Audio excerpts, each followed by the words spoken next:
see, the major structural repairs have happened.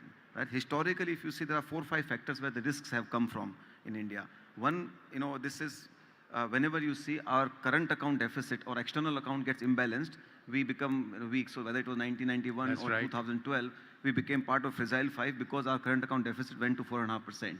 Right? Today, with a lot of government initiatives and all those things, current account deficit will come to around 1%, and in next 4, 5, 7 years, I think it's going to become surplus account. So that repair has happened.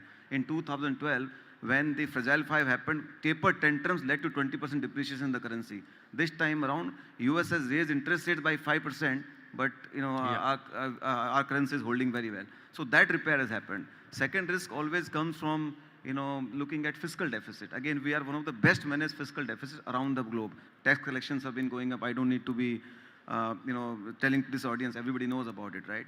Third, whenever banking system goes into trouble, right, it has implications on the economy and corporate profitability. This time around, if you see, our banking is one of the best in the health, whether it is asset quality, ready to grow, well capitalized. Again, probably I would say the best in the world, right? So that again is solid.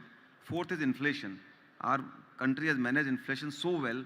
I think most countries are struggling, but we have done very well on that. And lastly, our corporate debt to GDP or debt to GDP or household debt to GDP. That's again, also... we are one of the very, very solid. So if you see, our 5 structural points which have historically brought volatility to the corporates earning or markets are right now in a pink of the health.